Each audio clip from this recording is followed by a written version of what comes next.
പല കാര്യത്തിനും അവർക്ക് ആൻസർ ഇല്ല. അവർ അത് തൻ്റെ സ്റ്റാഫിൻ്റെ പേരിലോട്ട് ചാരുകയാണ്.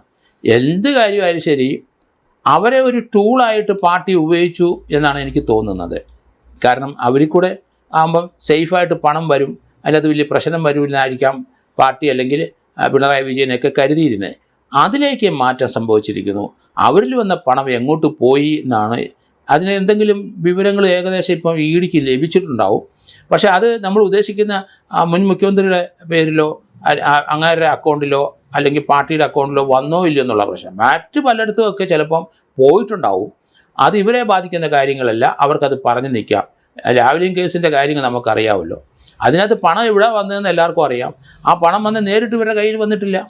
അതുകൊണ്ടാണ് അത് അങ്ങനെ കിടക്കുന്നത്. അത് സിംഗപ്പൂരിൽ ആ പണം വന്നിട്ട് ആ ലാവ്ലിൻ കേസ്, കാരണം ഇടമലയാറ് കേസിൻ്റെ അന്വേഷണ സമയത്ത് ഞാനും അതിൻ്റെ ലാസ്റ്റ് ഇൻവെസ്റ്റിഗേറ്റിംഗ് ഓഫീസറായിരുന്നു. അതുകൊണ്ട് അങ്ങനെ വിദേശത്ത് വന്ന പണം പിന്നെ ഇന്ത്യയിലോട്ട് വന്നോ ഇല്ലയോ നമുക്കറിയില്ല. വിദേശത്ത് ഫണ്ട് വന്നു എന്നുള്ള ലാവ്ലിൻ കേസിനകത്തുള്ള ഒരു എവിഡൻസ് വന്നിട്ടുണ്ട്. അപ്പോൾ അത് ആ ഫണ്ട് ഇങ്ങോട്ട് വന്ന ഫണ്ടാണ്, ഇങ്ങോട്ട് കൊടുക്കാനുള്ള ഫണ്ടാണെന്നൊക്കെയാണ് അന്ന് വരെ നമ്മൾ കണ്ടിരിക്കുന്നത്. അതിനിപ്പോൾ സുപ്രീം കോടതിയിൽ അതൊക്കെ പരിശോധിക്കാൻ സാധ്യതയുണ്ട്. ആ കാര്യം പരിശോധിക്കുമ്പം അതിനകത്ത് അത് വീണ്ടും ഇൻവെസ്റ്റിഗേഷനിലോട്ട് പോകാനുള്ള സാധ്യതയും വളരെ കൂടുതലാണ്.